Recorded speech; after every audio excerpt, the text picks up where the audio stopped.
selamat kembali di channel Hariwar. Bagaimana kabarnya hari ini? Kami doakan semoga sehat selalu. Pada video kali ini kita punya pembahasan yang sangat menarik mengenai misteri zaman purba yang belum terungkap. Sebelumnya, mari subscribe di channel ini untuk terus memberikan dukungan dan agar selalu menerima berbagai video misteri dunia terbaru setiap saatnya.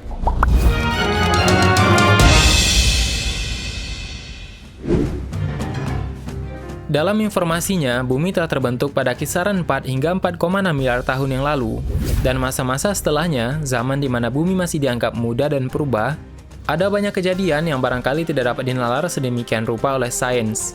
Dan nyatanya, hanya dengan jejak-jejak fosil dan karbon, sains dapat mengungkap sebagian besar dari kejadian-kejadian tersebut. Dan tahukah kita ternyata banyak kejadian purba yang masih menjadi misteri bagi sains hingga sekarang?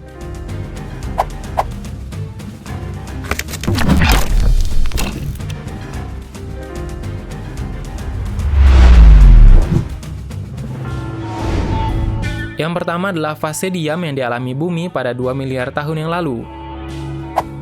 Seperti dicatat dalam laman Science Alert, bumi pernah mengalami era atau waktu yang dinamakan fase diam.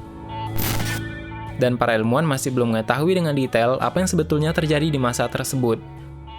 Fase diam adalah era atau fase yang terjadi di bumi dan menjadi jeda selama 1 miliar tahun.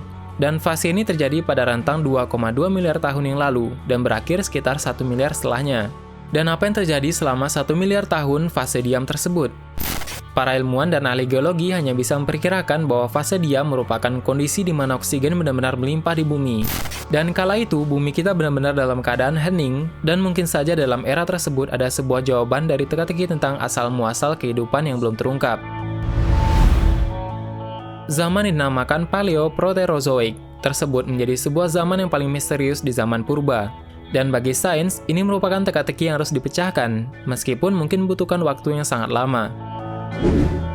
Dari rentang sepanjang 1 miliar tahun tersebut, fase diam benar-benar terjadi pada rentang 100 hingga 200 juta tahun. Dan hal ini terjadi karena aktivitas vulkanik juga diam, dan seolah sedang menunggu sesuatu. Dan apakah yang terjadi sebenarnya? Sampai saat ini, sains masih mencari jawabannya.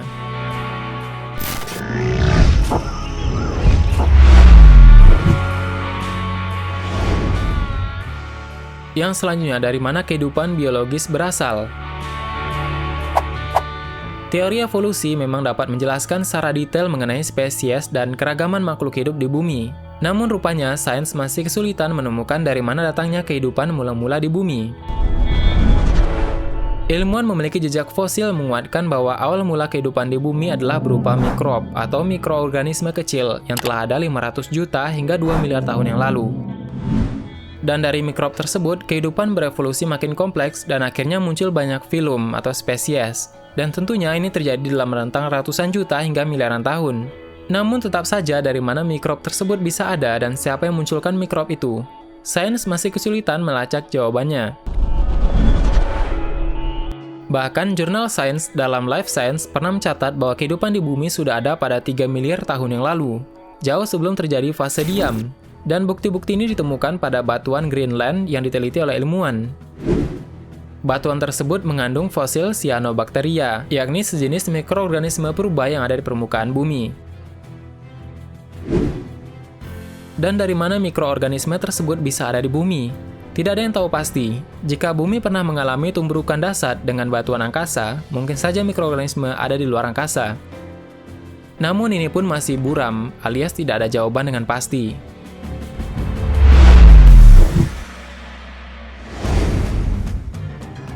Yang selanjutnya, jika evolusi berlaku sama terhadap semua organisme, mengapa manusia purba bisa menjadi makhluk hidup yang paling cerdas? Evolusi terjadi pada semua organisme biologis, mulai dari manusia, hewan, hingga tanaman. Dan pada dasarnya, evolusi dapat terjadi manakala alam memungkinkan untuk berubah secara perlahan, baik secara mikro ataupun makro. Dan evolusi inilah yang dapat menjelaskan tentang keragaman spesies secara mendetail. Tentu saja saat ini diperkuat dengan ilmu dari biomolekuler. Namun tidak semuanya dapat terjawab melalui evolusi. Jika evolusi itu berlaku sama terhadap semua organisme biologis, mengapa hanya Homo sapiens atau manusia yang dapat tumbuh menjadi organisme cerdas jauh melampaui organisme lainnya? Sebetulnya bukan hanya Homo sapiens saja yang cerdas, beberapa genus Homo lainnya juga memiliki kecerdasan dan kemampuan yang sama. Namun mereka punah, sedangkan Homo sapiens bertahan dan menguasai kehidupan bumi. Setidaknya itulah teori yang dijabarkan. Dalam Discover Magazine, dalam lamannya menulis bahwa sebelum era Homo sapiens, ada beberapa genus Homo yang telah menjadi penyintas di alam liar. Beberapa di antaranya bahkan jauh lebih cerdas. Namun, kepunahan mereka seakan menjadi misteri besar dalam dunia sains, terutama evolusi. Yang menjadi pertanyaan, apakah genus kuno tersebut memang sengaja membuka jalan bagi kehidupan Homo sapiens? Atau mungkin Homo sapiens memang memiliki bakat bawaan yang entah siapa yang menanamkannya? Sepertinya dibutuhkan lebih dari teori evolusi dan biomolekuler untuk menjawabnya.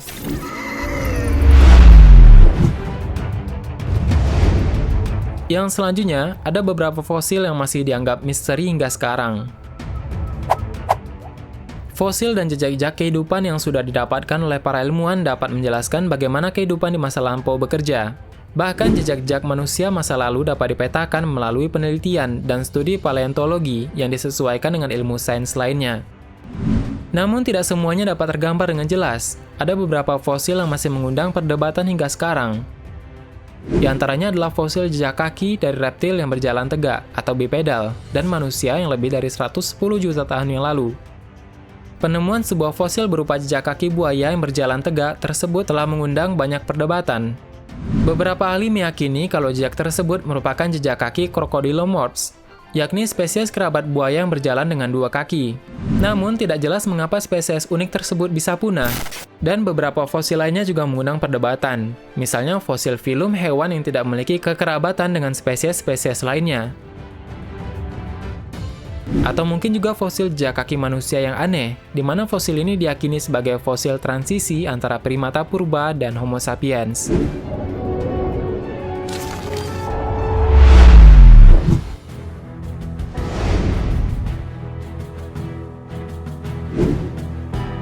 Yang tidak kalah menarik, apakah Homo sapiens benar-benar menghabisi Neanderthal hingga punah? Neanderthal adalah kerabat dekat dari manusia modern atau Homo sapiens. Dalam teorinya, secara fisik Neanderthal terlihat lebih pendek dan berkulit cerah. Bahkan diyakini jika Neanderthal adalah genus Homo yang lebih cerdas dibandingkan dengan Homo sapiens purba.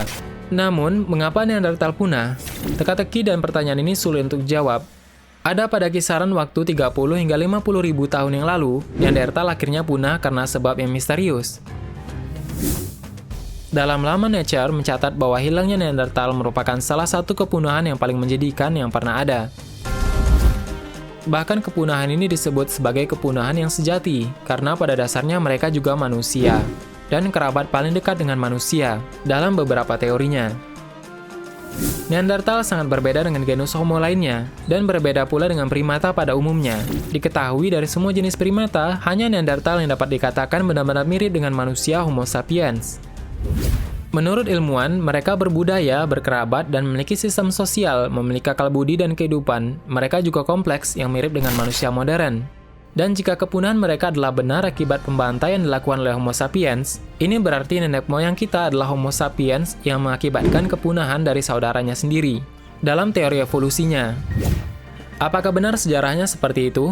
Itulah beberapa kejadian atau era pada zaman purba yang masih dianggap misteri hingga sekarang.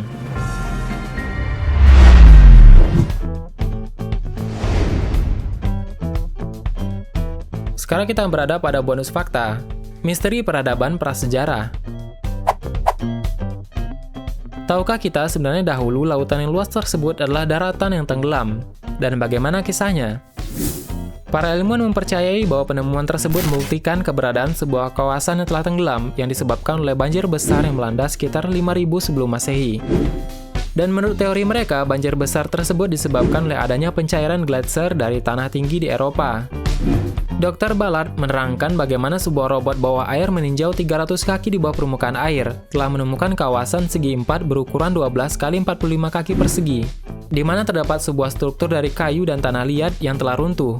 Beberapa artefak yang ditemukan di sana tersimpan rapi yang terdiri dari kayu berukir, beberapa cabang kayu, dan peralatan dari batu yang telah runtuh dan diselimuti lumpur.